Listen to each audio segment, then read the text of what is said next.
Okay. Let's just a sec.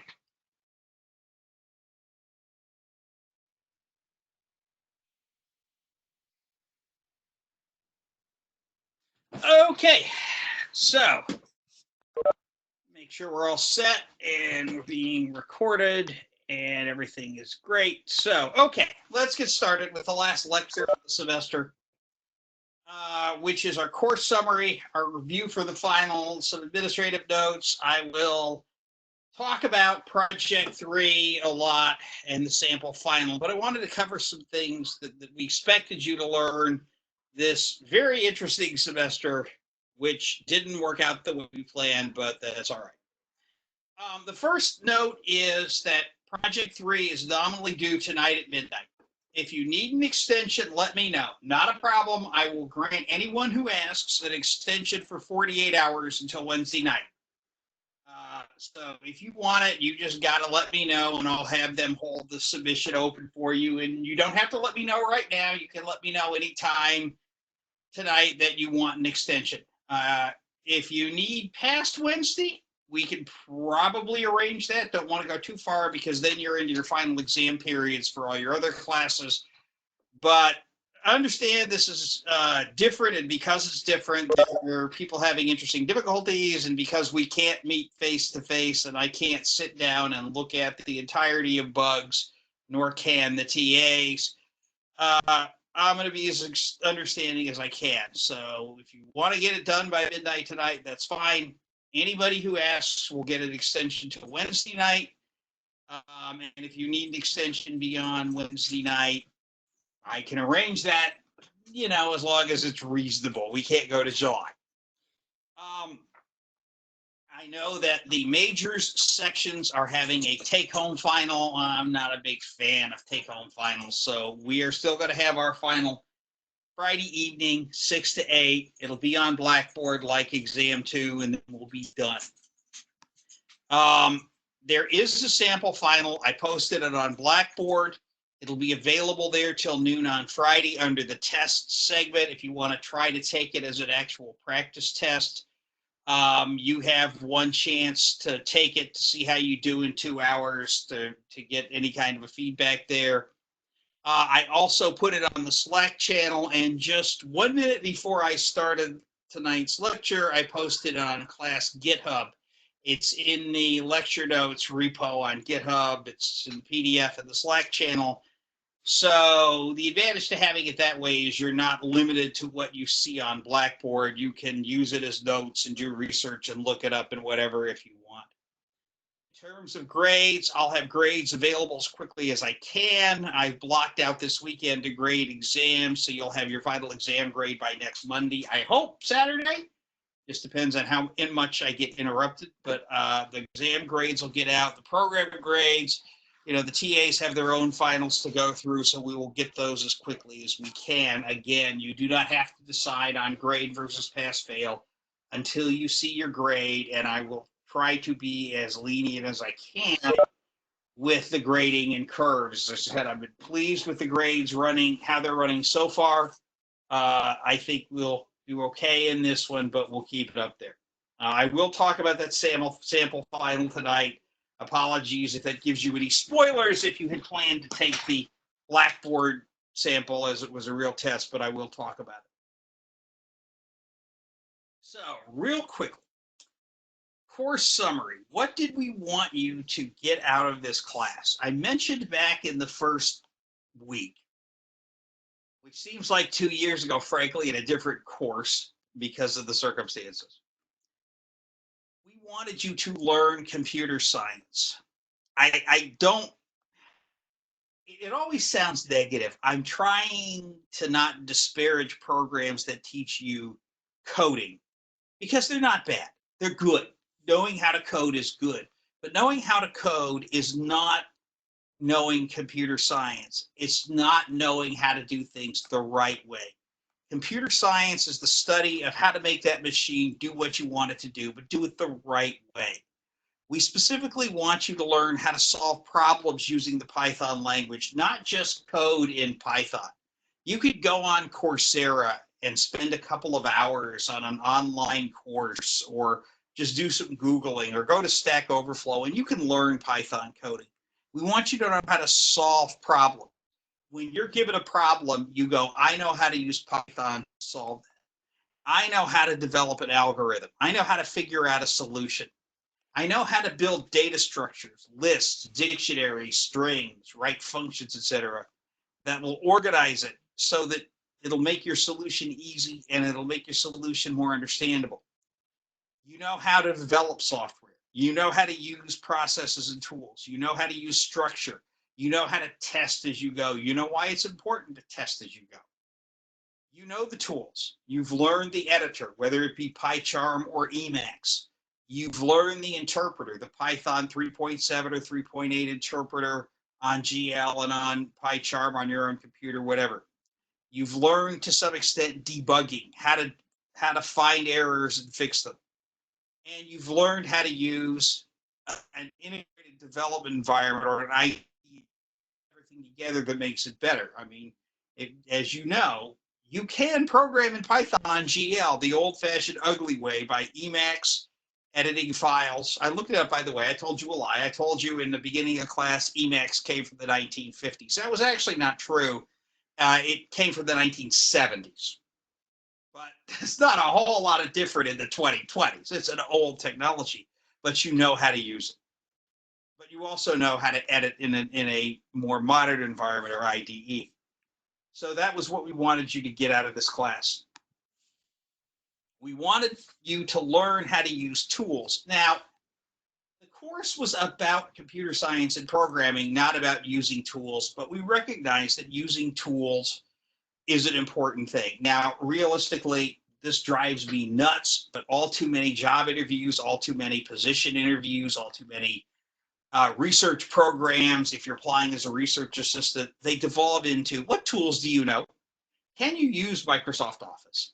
Can you use C++ or Python? Do you understand Kubernetes or TensorFlow, which are two Google open source tools used in machine learning and artificial intelligence? Do you know how to use Slack? Do you know how to use a cloud solution like Amazon Web Services or Azure? That's the wrong approach. There's an old expression that says a fool with a tool is still a fool. Yes, you know how to learn the tool. You need to know how to use the tools. So that's why we taught them. But the tools are secondary to how to use them to solve the problem. Okay. But we recognize that knowing how to use the tools are good skills. It's a good thing to know. And so we didn't intend to do all of these at the beginning of the semester. But during the semester, just off the top of my head, we taught you how to use Linux and Bash, which is what gl.umbc.edu is. It's a Linux system using the Bash shell to communicate with it. We taught you the old-fashioned Emacs. We taught you how to use Python 3. PyCharm you mostly picked up. It wasn't an official part of the class, but we got it to you. Didn't originally plan on teaching you how to use Slack to communicate and exchange information, but we did. Didn't originally plan on teaching you to use Discord for office hours, for exchanging information, for cutting over to voice calls and the like, but we did. Didn't intend to teach you WebEx for online lectures and other exchanges of information, but we did. Somebody asked me the other day, why did we use WebEx instead of Zoom? The short answer is, when we started this semester, UMBC has a site license, enterprise paid up license for WebEx, which is from Cisco. UMBC did not have one for Zoom. And so we would have had to use a personal Zoom license, which limits you to 45 minutes at a time. So that's why we use WebEx instead of Zoom. We got you a little more on Blackboard, like how to take a test on Blackboard. I'd never done that before. It was interesting. You learned GitHub, which is one I always planned on. And we cut to Jupyter Notebooks right at the end of class. So you learned a really impressive list of tools for one class. Hopefully you can build on that knowledge. Some of them, depending on what you do in the future, you may not ever use again. Depending on what classes you take, you may not ever actually edit a program with Emacs again, but you know how if you have to. Where do you go from here? That's up to you. I understand you're not comp sci majors. That's why you're in this section. There are a lot of places to go. If you're interested in more classes along the lines, if you want a minor in computer science or something, you might take 202, which is in C++, a different language, or other similar things. That's fine. But one thing we do offer is 291. Dr. Johnson taught it this past semester. It's a continuation of problem solving in Python. It's more Python program. It's much more complex. It's all the things that are illegal in this class that by coding standards you can't use. In 291, you could use them, and they try to make it more interesting in terms of projects. Like, for example, this semester, Dr. Johnson had them all write their own web app and deployed it on the internet. So you can go out and see what people's web apps do on the internet. So that's a possibility if you're interested in following along this way. That was really all I had in terms of material for this lecture tonight. It was just a list of what we had expected you to get out of this class, and we hopefully did. And again, that changed mid-semester when we had to go online. I do appreciate all of your patience in working with this, with some of the stuff we've covered, but I hope we've gotten something out of it. I think it's been very productive, and you got useful things. Before I go over the sample final, let me ask you this question, and anybody can speak up. Would you rather I talk about Project 3 right now, or do you want me to go to the final? Please. Project 3. Project 3 now? Yeah, could you go specifically over the syntax of ggplot in a bit more depth? Absolutely. So let's see if I've got a good example still up. ggplot has an interesting syntax in that, I don't know if this will work. I may have to start over. We'll see. That you give it ggplot of the file or the structure, the 2D list that you're printing from. So, for example, in this one, so I had read in, going back to Project 3, this is where I had read in the CSV file, right? And this is what the CSV file looks like as a data frame when I read it in. So to make that bar chart, I would do something. I have to start by creating a ggplot object. And you create a ggplot object by saying ggplot, parentheses, the data structure. So that variable was called data list. And so you just say ggplot, you can see where's data list. You say ggplot of data list. That gives me a basic object. So by saying this, I now have a basic object. Now I have to give ggplot or give plot9 more information about what I want to see. So in this case, the bar chart I mentioned, you could use geombar, but it turned out to be a whole lot easier to use geomcol. So in this case, I'm now telling it geomcol columns means I want a bar chart. Okay. So for this one, for the other one, you use geomplot and point and geomline. We'll get to the other one in a minute, what it would look like. And now I want to explain further what this, I want to tell plot9 what this thing should look like. So I used an aesthetic. AES is an aesthetic, and it says, this is what I want it to look like, okay?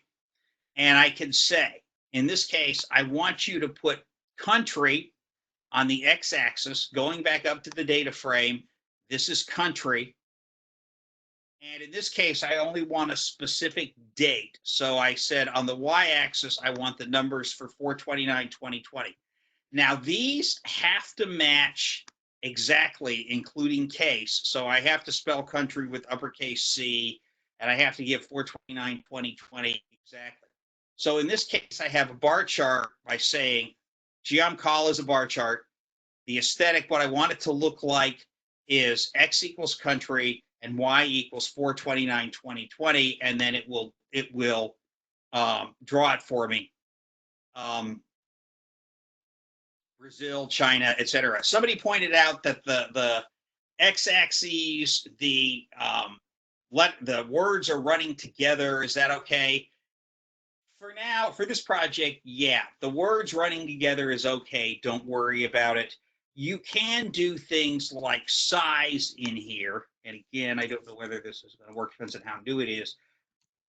If I give a size, what that does is that tells the system font size, right? This says, let's use 8-point text. I have no clue whether this is going to run or not. We'll have to see. Okay. And now run this one again. Okay, 8-point did not improve things. Okay. So what you would do is you would have to play around with that to make these things a little bigger. Let's go with size equal 4. Now that would likely be illegible.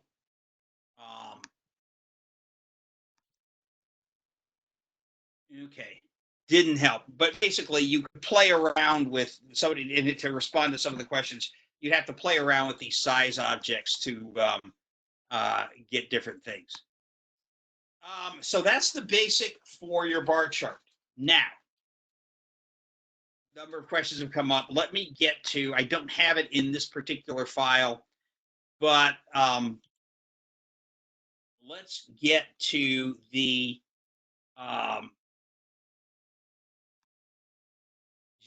what ggplot would look like for the second one. And where I'm getting this from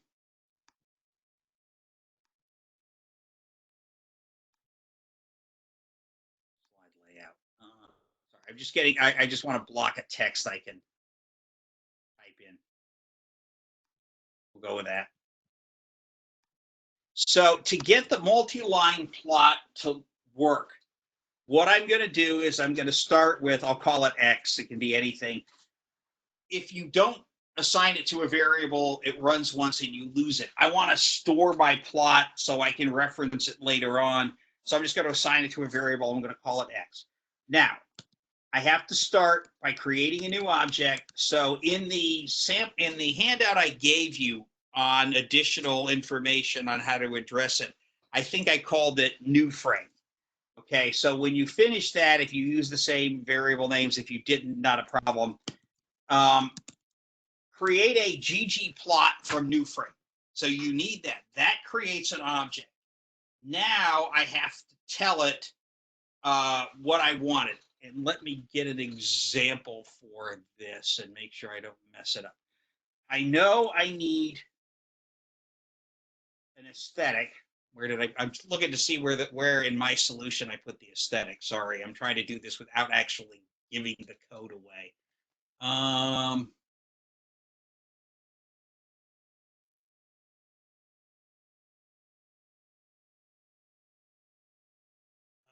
Okay. Okay. So I just, in my solution, I just used aesthetic as a separate one. I didn't put it as part of sub or anything. So now I have an aesthetic which says X equal, and in this case, you know, what goes on the X axis? Well, that's probably date, right?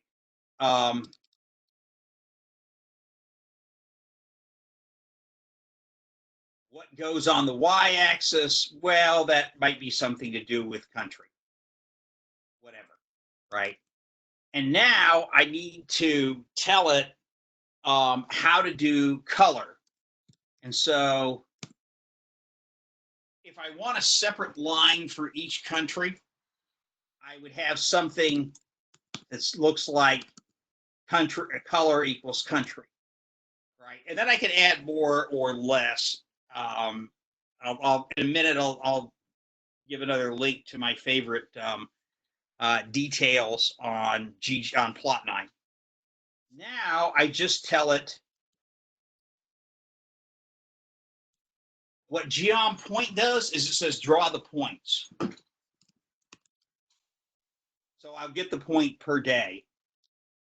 And then geom line does is it says connect all those points with the line. So what you're going to have to draw the multi-line plot is something like this. The first statement the first clause, ggplot new frame, that just creates a new object. There's nothing in it yet, but it's just a new object from that data, which I call new frame in my handout. Then aesthetic, what I want it to look like. I tell it I want the x-axis to be day, the y-axis to be something that's useful about the number of cases or whatever. I want color separated by country. So this will tell it use a different color for every country. This says plot all the individual data points, and this says to connect all the data points with the line. Professor. So you see the lines, not just a scattering of points all over the place. Okay, so does that help? Professor. Yes. I just want to make like a minor suggestion because geom point in an unprofessional way it looks like shit. So in aesthetics I did color, country, and group equals country, and then just did geom line. That might look a little bit. Looked a little bit better than using the point as well. Interesting. Yeah. I kind of liked my solution with the points, but that's okay. Yeah, that's certainly a way to do that. So you did group equals country as well. Yeah. Okay. And then I took out geom point, and it still connects all of them and still colors all of them. Cool. Which is the key. The key is you have to color them and connect them, because then you get the lines. Yeah, without geom point, but with geom line, it still connects them. Cool. Yep. If you want to, yes, I'm sorry, go ahead. Sorry. About the color, is there a way you can specify which color can go to which country? Like if in the real world I have to do this for an actual project? Yeah, I don't remember how exactly off the top of my head, but let me give you I've given some people this, but just a second. My favorite reference for plot9 is this one, plot9.readthedocs.io. That's really all you have to give, plot9.readthedocs.io. The /en just means this is in English. You can also find it in Spanish and Chinese and a couple of other languages. Stable index is the homepage. This gives you some examples and all the things you can do. It gives you examples of color and things like this will tell you how to, the API will tell you how to specify what color goes to where. It's got a gallery of different things you can look at. And in this case, what it specifically does is it gives you the code that produced it. So for example, if you look under bar charts, like for part 1 of this assignment, you can see that if you have a table with this data, this statement, ggplot plus geombar AES x equals class will give you this bar chart. It automatically makes the count, the number of instances, the y if you don't specify y. So this is how you give it that. And there are other things, other examples and stacked bar charts and code. So this is to me a good spot, and that will, Danielle, have your, somewhere in here in the API is the link that tells you exactly how to specify which color goes to which. It would be in the aesthetic section. Perfect. Thank you. All righty. The specific thing,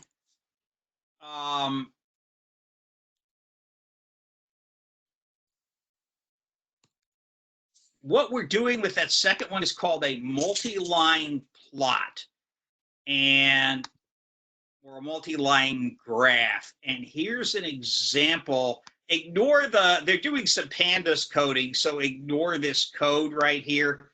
This is just like, yeah, when you get a little, when you get more into pandas, if you're doing, AI coding, whatever, you use that. That's not part of the thing, but ignore that code. But the rest of the example is actually pretty good.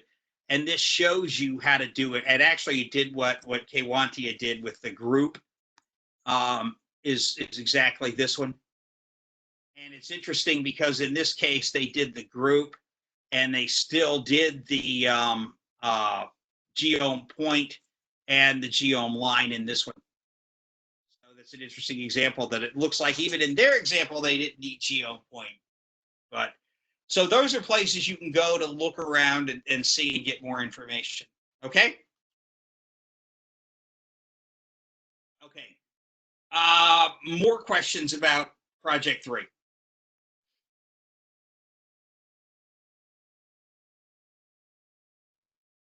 I'm sorry, go ahead. Can you go over the submitting process? Sure. What should work, I've been told it's there, is now you have to SCP the file to GL. And when I say file, you should have a file in your project that's something, let's say it's Proj 3. It should end in .ipy notebook, .ipynb. So this is the file that will be created when you're done with this. So you have to SCP this file to gl.umbc.edu. Once it's on gl.umbc.edu, you say submit, and that's a lowercase s, CMSC 201, that's a lowercase s, all caps PROJ3, Proj 3, and then your file name, let's say for the sake of argument that you called it proj3.ipynb. That should be the command that will let you submit. And then I've got to get with Anna and Jordan about how they're going to grade it, but that's on my agenda to do this evening. So, basically the grading submission is if you gave it a good shot, you got an IPy notebook document, you were able to read in, and get started, that's probably going to get you like a 50 out of 80 or so. I'm not going to be too harsh because I understand this was so new for most people. But that is the submit process. And if that doesn't work, let me know, because I'm assured by the staff that set it up that was the right command and that Proj 3 had to be all caps and everything else. I submitted it that way and it worked. Cool. Thank you. Good. The staff is pretty good. Usually, once they figuratively slap me 2 or 3 times and make sure I understand it, we usually get it right. So cool. All right. Anything else on Project 3? Little thing. I mean, it's for future semesters, but I have been unable to install Plot9 for so long. Right. I've barely been able to get pandas and notebooks to work. Right. But I found the solution. If you actually go through settings in the PyCharm and go through, file settings, language and framework tools, or Yeah. something. Sorry, you found a Project interpreter. solution? And you can download it that way, and it just works. So. Excuse me, David. Credit where credit is due. Yes. Yeah. Thank you for that. But I've been stuck on that for so long. I understand. Yeah, I've seen your emails. No, I had not. Well, I had not found that solution yet either. So but yeah, we'll do that. Okay. Anything else, or should I talk about the sample final? Sample final, please. Let's talk about the final. Great. Where did I put it? Here is where I put it, under GitHub. I just now loaded it to GitHub. As I said, it's available on Blackboard for you to try. It's also available on the Slack directly. So whatever format you want, you can take a look at it. So as I mentioned, 15 questions, 15 multiple choice true false, some debugging, some short answer, and 3 programming problems. So here is what I get as an answer. The first one is false. It's exactly backwards. Like lists, dictionaries are immutable objects in Python. No. Lists and dictionaries are mutable. So number 1 is false. As I said, it's exactly backwards. Okay. Number 2, keys used in Python dictionaries must be, the answer is A, unique and immutable. So keys used in dictionaries have to be unique. You can't duplicate a key, and they can only be of immutable types. A key cannot be a list. A key cannot be another dictionary. Okay, so 2 is A. Now, I will warn you, I discovered after the fact, Blackboard, if you're doing this, it's not graded, but Blackboard will tell you what I said is the correct answer. I don't remember which one, but one of those suckers, I clicked the wrong answer. I didn't realize I'd done it until after the fact. So if Blackboard tells you one of your answers is wrong and you don't think it is, it's probably the one I clicked on. Don't get upset if that happens. There's only one of them. So 2, 3.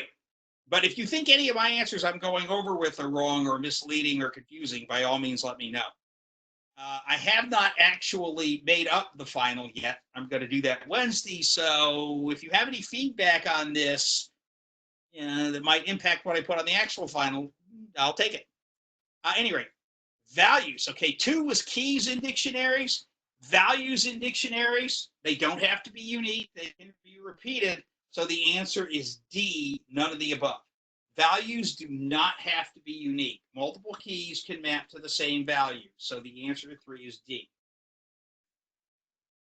4 is true. Every problem that can be solved with recursion can also be solved iteratively. It's just that some problems and solutions can be better expressed recursively, which is why we teach recursion. So 4 is true.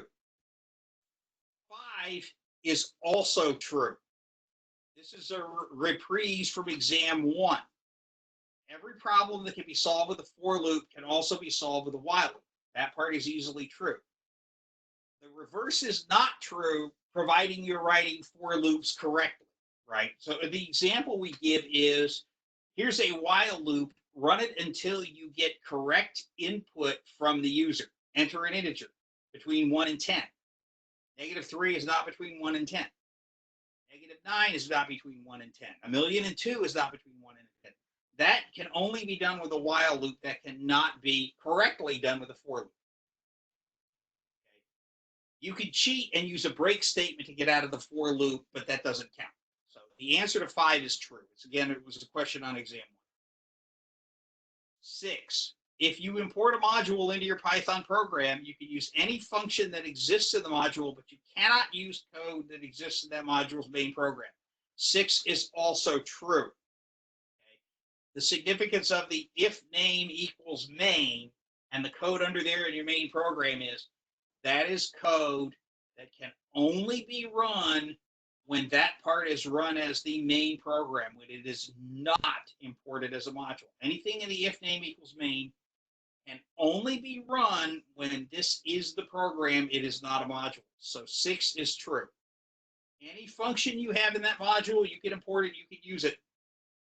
You can't use what's in the main program. 7.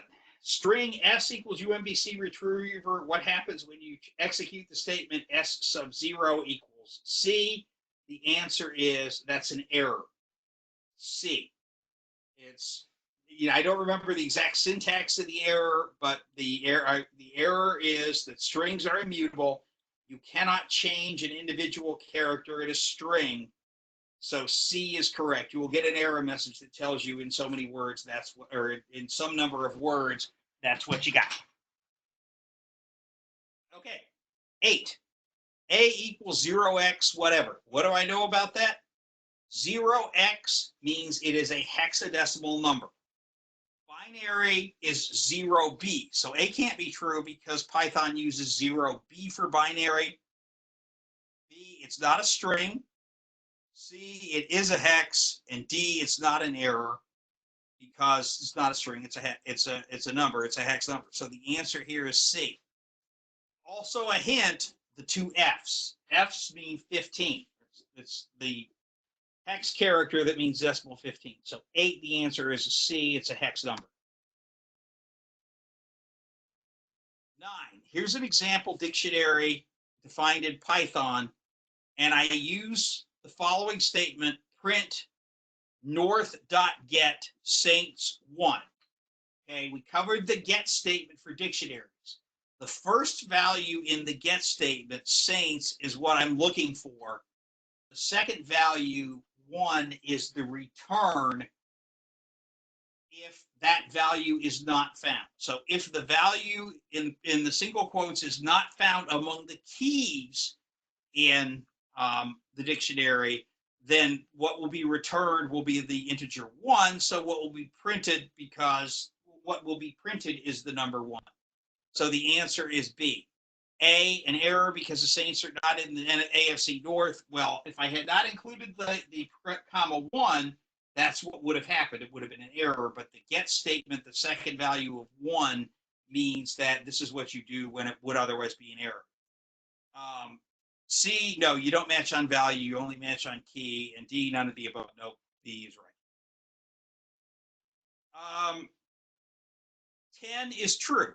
If you're going to import a module that you wrote, it has to end in .py. If it ends in .py, and I gave you the example of the program I wrote,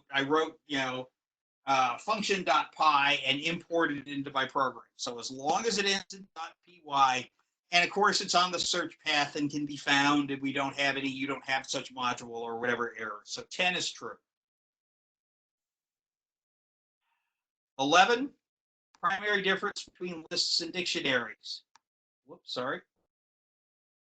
The answer to 11 is C. Lists establish a relationship between a value and an order. Dictionaries establish a relationship between a value and a key. So A, lists are mutable, but dictionaries are immutable, is false because dictionaries are mutable. B, dictionaries have an order, but lists do not, is exactly backwards. Lists have an order, but dictionaries do not. And D, lists can be multidimensional. That's true. Dictionaries also can be multidimensional. I don't think we really covered any examples of these, but you can have a case where a dictionary is a value within a dictionary. So the answer there is C. 12, which of the following is not a good reason for using constants instead of magic numbers and string literals? The one that is not a good reason is constants improve code modularity. Constants do nothing for code modularity. Code modularity is breaking up pieces, writing functions, things like that. Constants ain't got nothing to do with that. Okay. A, B, and D are all good reasons to use constants. C is not. Constants don't impact modularity. 4 types of program control logic we've covered. The answer is A. Sequential is execute this statement, then the next statement, then the next statement, then the next statement, one at a time. Conditional is your if-else, your if-elif-else. Iterative means go over and over and over and do it again. Functions, and recursion falls under functions. Functions are jump and execute this separate block of code. So those are the 4 types of program control logic we've covered. The reason it's not C is recursion is just a type of function. Recursion only happens. 14, what must be true about a list before a binary search can be used efficiently to find an element in the list? I apologize, this was not intended to be a trick. I got some feedback that it might be a little tricky. The answer I'm looking for is D, A and C both.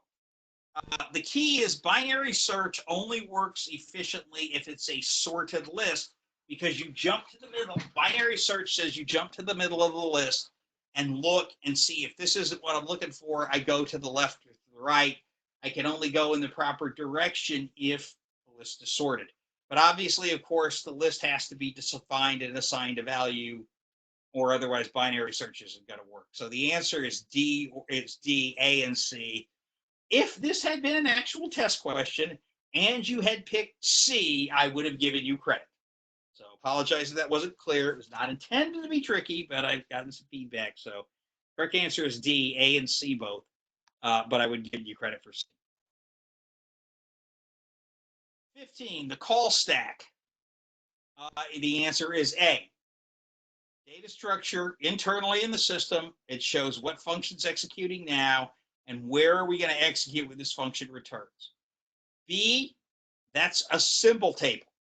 talked a little bit about a symbol table. B is definition of a symbol table. It's not a call stack. C, the array of memory used to store temporary variables while the function's executing. That's just memory. And D, none of the above, because A is correct. The call stack is A. All right. So that's the true false. That's going to be 60 points or 30% of your grade. You're going to have 2 debugging sections.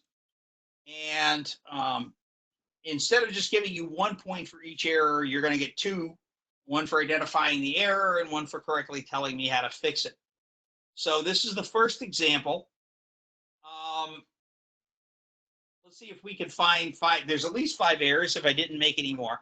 The first one is, in the first line, Maine is misspelled. There should not be an E. That is the name of the state. It needs to be MAIN. So the first error is in line 1, and you would fix it by just having it say Maine, MAIN. Create an empty dictionary. That is the parentheses are incorrect. So the next error is here in line 3. That should be curly brackets to create a dictionary, not parentheses. This is an empty dictionary is fine. Now add elements.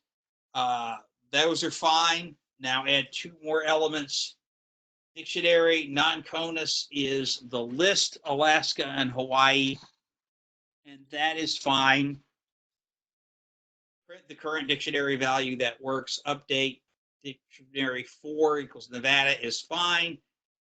Dictionary non-conus, Alaska, Hawaii, Puerto Rico, Guam, Northern Marianas.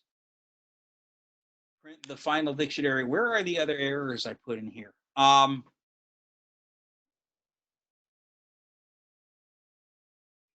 dictionary. So let's see. What have we got so far? Maine is misspelled. That's clearly 1. Capital D. I'm sorry. You have a capital D on the dict for. Absolutely. There you go, right here. This is 2. That's 3. Quotations. On the print, this is an empty dictionary. Yep. Let's see. Hang on. This is an empty dictionary. Oh yeah, the quotes are going the wrong way right here in this statement. It's the wrong kind of quote. The first time you spell Hawaii, you do it with a double quote, and so that's incorrect. This is the one. Yes, this statement with the one with the capital D. Yeah, the double quote causes an error because now I've got an incorrect pairs of the words. So those were the 5 I put in there. Any others in there that anybody finds are unintentional. Although there is another wrong way quote here. With the comma. Yes, the comma's missing right here in the print statement. Move on to the next one. Okay, this one identifies a species of an iris based on properties of the plant. Let's go down. Let's start with, I declared a constant. Here's an error. The constant pedal, that should be 2 equal signs to define the constant pedal, equal 1. Start a function that does the identification. Def, identify iris, parentheses, iris. If iris sub sepal or iris sub 0. Go ahead. You said 2 equal signs to a sign. The constant. Yeah, I'm sorry. The problem is the double equal sign up here, and sepal equals 0. That's a single. I misspoke. You're correct. Thank you for calling it out. Okay, no problem. Error is sepal single equals 0 is the error. Okay. Okay. Iris sub sepal is greater than 0.5. There is no indent here. This return has to be indented is an error. Elif, iris subpedal is greater than 0.1, return versicolor, else. There is no colon after else. That's an error. There needs to be a colon after else to do the return. If name equals main, plant equals a dependent list, plant.append input, enter a value, plant.append enter a value. answer equals identify iris. If you look, this is identify underscore iris. If you look, apologies, I wrapped over a page. The function name itself up here does not have an underscore, so there's a mismatch. You could tell me either of two ways to fix this error. Either put an underscore in the definition or take out this underscore right here would be fine. Either of those is okay. Fix it. Okay, and it struck me there was one more. Somebody tell me another one you see. It struck me there was another one in here. The last line. Well, that's a quote problem. That's the way this printed in PDF. I mean, if I will, when I put the actual final on Blackboard, I will not put issues with quotes on it. I promise you in debugging. Is the problem the fact that you put an answer into the function instead of plant? No, because this is, yes, you're correct. Exactly. Answer here as the argument is undefined. This should be identify iris parentheses plant. I knew there was another one. Thank you. Okay. So those are the ones. If you find any more, let me know. Those are the ones that purpose put on. Short answer. In terms of how this works, there's 8 questions. The ones I think are easier are worth 7 points. The ones I think are harder are worth 8 points. So that's when you see the actual test or when you see the sample test on Blackboard, some are 7, some are 8. The answer is, the reason is, if I thought it was easier, it's worth 7. If I thought it was harder, it was worth 8. So let's go on with this. Bubble sort has complexity big O of n squared. We needed the superscript got lost. And quicksort is also big O of n squared. Yet quicksort almost always runs much faster, both in terms of time and in terms of number of comparisons. Explain why. Here is what I'm looking for. Big O captures worst case, period. Big O captures worst case.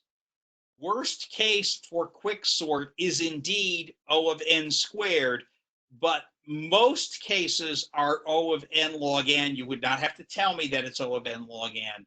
What I'm looking for is big O captures worst case, and most of the time, quicksort is not worst case. That's what I'm looking for. Big O is worst case, and most of the time, quicksort doesn't give you worst case performance. That's what I'd be looking for that one. And that's what you need to remember. Big omega is best case, big O is worst case, and if best and worst are the same, that's where it's called big theta. Professor, so this could be like a 1-sentence answer, 7 points. Yeah, absolutely. The 7 points I'm looking for is big O captures worst case, and that is indeed, worst case. But most of the time, it's not worst case. Okay. 19. Give 2 reasons why a while loop might be an infinite loop. Okay. I'll be lenient on what I would accept on this. The 2 things I'm looking for are you do not increment the value within the loop. So, for example, if I said something like while I is less than 1, said I equal to 1 while I is less than 100, but then I never increment y in the loop. If that happens, it's going to be an infinite loop. Okay, that's one reason is we never increment the value. The second reason is we're looking for an exact match and we miss it. So let me give an example of what I mean. Suppose I write a while loop that said I equals 1. Ignore caps. This is Google Slides. While I is not equal to 100, I plus equals 2. Okay, that is an infinite loop. The reason it's an infinite loop is because I will never have the value of 100. It will never exactly match. So this will always be true. So this is a second example of when we would have an infinite loop. The first one is the index variable would never be incremented. And the second is, while it's incremented, it's never going to take on the exact value you're looking for. I would also accept a variety of other valid reasons, wording, verbiage. You don't have to match my wording, but anything that makes it clear to me that you understand how a while loop works and where things could go wrong. If I had said like no sentinel, whatever you call it, Well, if there's no sentinel at all, you'd have to explain to me why that would mean it would be infinite. But you could go there. Okay, because if there's no sentinel, it probably means it's a Boolean, and if there's there's a number of other things. For no sentinel, I'd probably want a little bit more text. Yeah. Okay. So 20. Strings are immutable and lists are mutable. That's fact. We've covered it. Use that fact to explain why, if L is a list and S is a string, L is 0 equals A is legal in Python, but S sub 0 equals A is not. Okay. So why is L sub 0 of A legal? Because you can change the value of the list. You can go in and change memory. So L sub 0 equals A is legal in Python because since the list is mutable, you're allowed to change the value. Period. Done. That part is answered. S sub 0 equals A is not legal because you cannot change one part of S. Okay, you cannot change you cannot change part of an immutable variable. What you would have to do is just do a whole new assignment for all of string. Would we get points off for just rewriting the first sentence of that question? I would probably take off a couple. All right. I would want evidence that you knew what mutable and immutable meant. Okay. Is the problem. But this is good input for when I write the actual test on Wednesday, because I'll look at, I want to make it clear. My goal is not to trick you.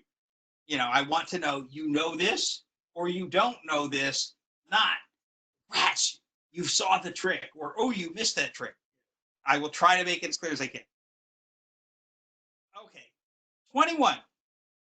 Write a function get file that takes as a parameter a string representing the name of a file. It reads the data from that file into a single string and returns that string. In this case, this should be fairly straightforward. All I'm looking for is def get file name, or the caps. Google Slides drive me nuts sometimes. With open file name for read as in file S equals in file dot read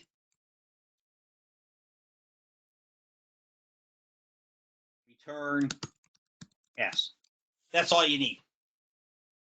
Okay. So you've shown me that you know how to write a function with a parameter. That's cool. You've shown me that you know how to open a file for reading. That's cool. And you showed me how you know how to do a return.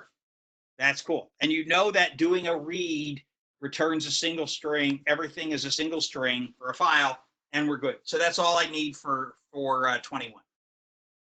Which is why it's an 8-point or 7. I think it's an 8-point question, not a 20-point programming, because it's really easy. But you've demonstrated that you know these things, and that's good. Okay. Number 22. What is none type? None type is a special system-defined type that has one value, and the value is none. So all I'm looking for here is it's a system-defined type, defined in Python. Python defined is good as system-defined, and it has one value, and that value is none. you want to add more about none is the value returned by a function that doesn't have any other return value, that's fine.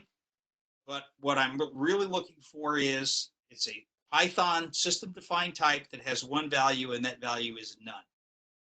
Okay. All right. 23. There is a different kind of sort we didn't cover in class because it's kind of obscure, called insertion sort. And the idea is I'm going to start with a new list, and every element in the old unsorted list, I'm going to pick up one at a time, and I'm going to insert it in the list where it belongs. And I'm going to slide everything over to the right to make room for it when I insert it. Okay. And so the question is, what is big O of insertion sort and why? What is the worst case performance of insertion sort? You can Google it. It's O of n squared. But in the actual test, that's what the Y is for. You can Google it and tell me it's O of n squared. The reason you know it is if you look at this, you have an inner loop while J is greater than 0 and key is less than, and so on and so on. Okay. This loop executes, and it might execute, if the list is n items long, it might execute n times, or close to n times, almost all. So this inner loop might run up to n times, and that's enclosed within an outer loop. And the outer loop, runs the length of the array, or runs n times. So if I have something inside running n times for each of the outside running n times, the answer is, because I have nested loops, this is big O of n squared. So the answer, what's its big O? N squared. Why? Because we have two nested loops. The outer loop we know will run n times, where n is the length of the array. And the inner loop, each time through, may run up to n times. And so we have a big O of n squared. Okay. So that's what I'd be looking for with that question. You should be able to look at this and go, loop nested within loop, got it, n squared. All right, 24. Suppose you've written a program called project2.py, which contains a function you defined with def read CSV a file name. And that function does a whole bunch of cool stuff. Okay. Now suppose in project 3, rather than rewriting or copying and pasting this thing, you want to be Pythonic, and you want to import this other project and use this function. So how would you write an import statement, and how would you do a function call? Oh, we got plenty of time. Sorry, I was losing track of time. The answer to that is you would do it something like this. The import statement would be import. We don't have to include the .py. It would just be import project2. And it helps if you spell it right. That's the import statement. Lowercase I. And then the function call is x equals project2 dot read CSV with whatever your file name was. Now that is one acceptable way to do it, right? You could also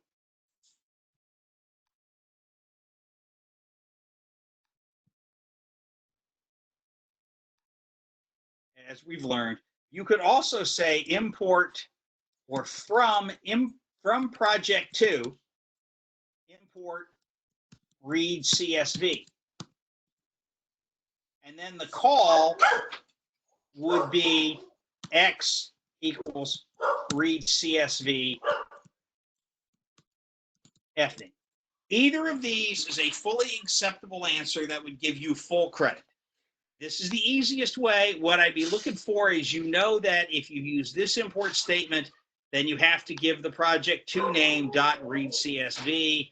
Whereas if you use this import statement, you don't have to give project2, you just do read CSV. So that's what I'd be looking for. either of those answers is fully acceptable and we get you full credit, and you could probably come up with a couple of other answers as well that we should get you full credit. Okay. Just looking to see that you know the different import statements and you know when you've got to use the module name, dot, function name, and when you don't. How are binary and hexadecimal numbers represented in Python? Straightforward. Binary is 0b. Hexadecimal is 0x. That's all I'm looking for in 25. Binary is 0b. Hex is 0x.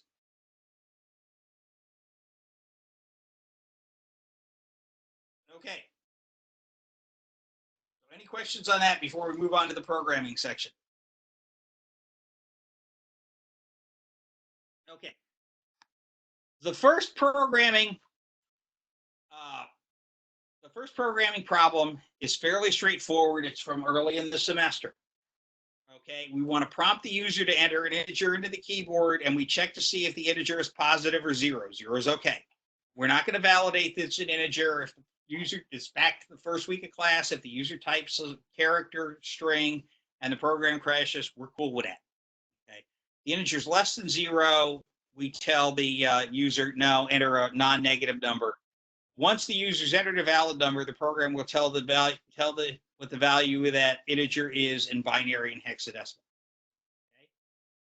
So the key there is to remember how to convert to hex and how to convert to binary. Okay. I'm going to hold off writing that code because you know how to write a while loop. It's a while loop that says while the input is less than zero, keep executing, or while the input is not greater than or equal to zero, or what have you. The sentinel value is the input number has to be greater than or equal to zero, and then the two statements that convert an integer to binary and convert an integer to hex, and then it's just a print statement. So I'll skip that because I'm already after 5 o'clock. Okay, 27, second programming. You do not have to write the whole program, you just have to write the function. The function takes as a parameter the name of the file, read in the data from the file, and return a list of integers containing the data. You do not have to write the main program. The key is that these data values are separated by tabs, and tabs are white space. Okay. So if we just go into Python, give me a new Python give me a new, I'll just come down here and write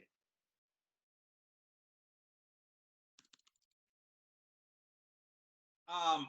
The way we would do it is function f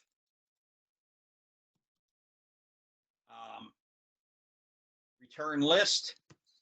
Did I tell you I had to return a specific name? I don't think so. No, I didn't tell you a specific name. Okay. Def return list.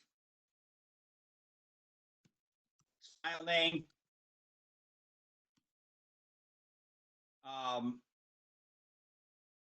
With open.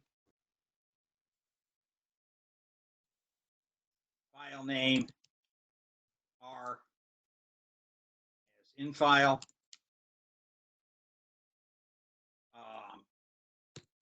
Num list equals in file dot read. Now I have a string. Okay. I need to split that strings. Fortunately, I can split strings on the white space. That was the key about those. I told you in the problem statement that those numbers are separated by tabs. If I just say num list equals num list dot split, and if I don't say anything, remember it splits it on white space. So now I'm going to have, when I do this dot split, I now actually have a list, but I have a list of strings, so I have to convert them. And so now what I'm going to do is I in range length of num list, I just have to convert each element from a string to a list, num list sub I equals integer of num list sub I. Now the for loop is done, and I'm just going to return num list.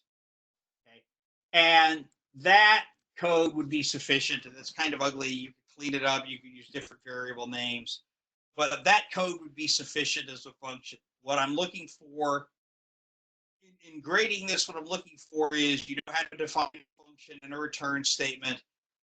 You know that you can split on white space, and you know then that you have strings that you have to convert to integers.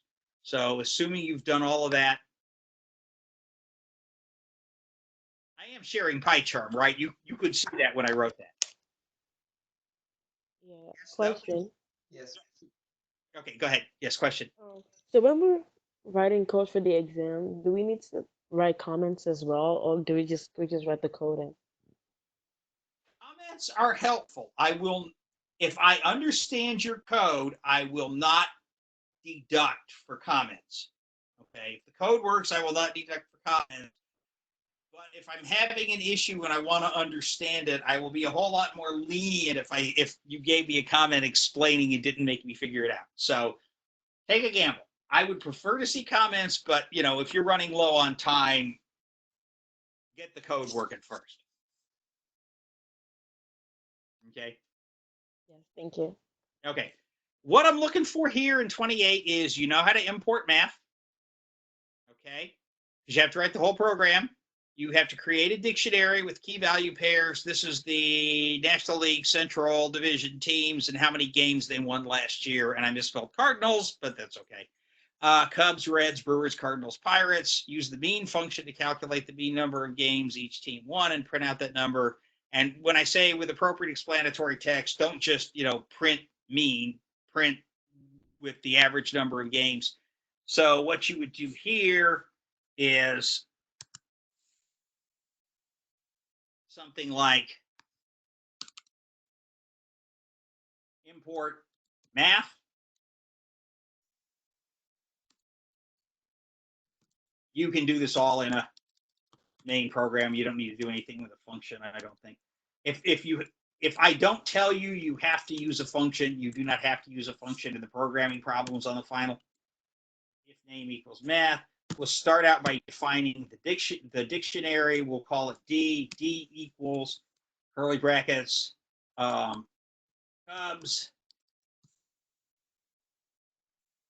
I'm just going to copy that. I can't copy that. Okay. Cubs 84, Red 75, whatever. 84, Reds 75.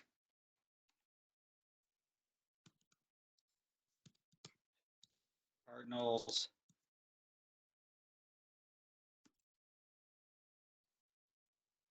Brewers.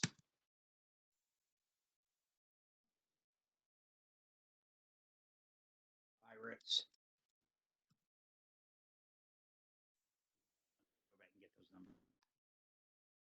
Cardinals 91, Pirates 69, Brewers 89. Okay. Cardinals 91. Brewers 89. Pirates 69. Okay.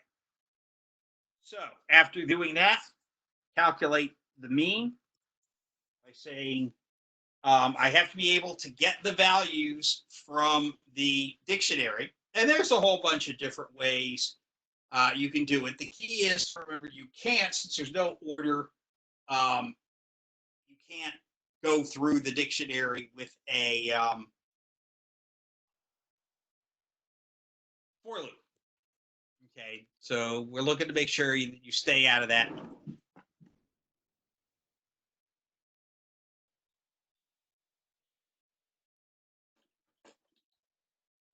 Bunch of different ways, but let's see what's the easiest way to do it. In my solution, I used values. Okay. So I'll call it M equals math.mean of D dot values. That's the simplest way to do it. D dot values creates a list of all the values. Math.mean will take the mean of a list of integers. And so that will give it to me, but I have to store it because of this weird thing with values. It gives what's called a V. It's what's called a view object. It won't be stored permanently. So I could do it this way. There are other ways I could do it. I could create a list of values. L is a blank list.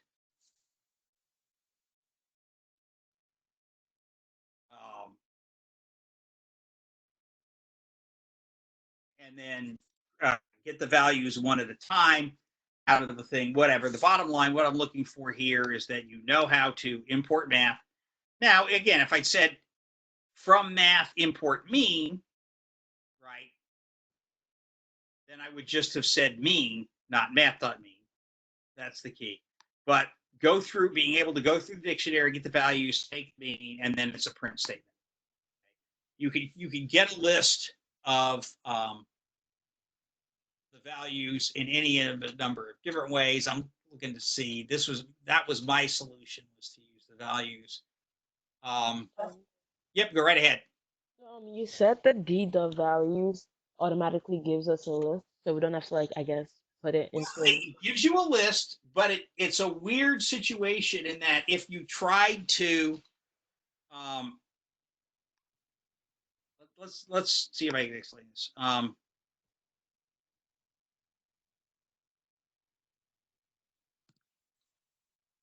Okay, so we got pie chart. Okay, where did I make the error? Oh, sorry. Double quote is the wrong place on that one. That's why it gave me a syntax error.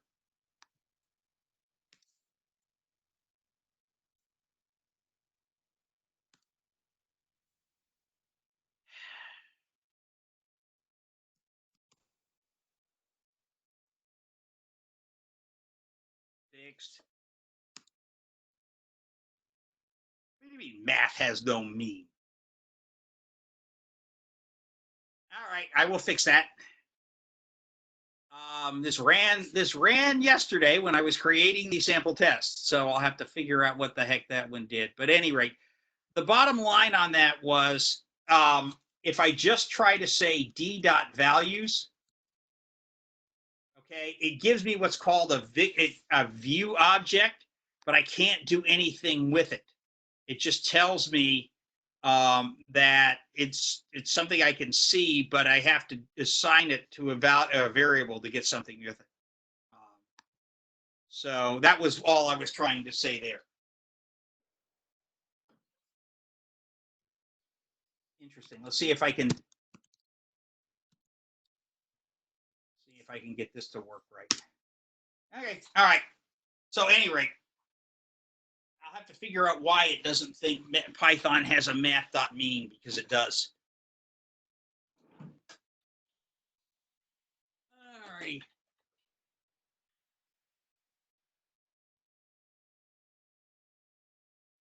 At any rate, all righty.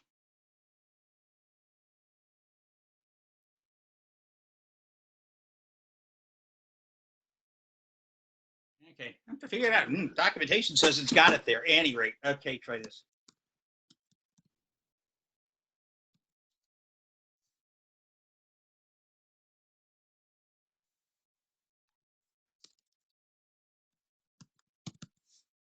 He was going to zap me on that one too.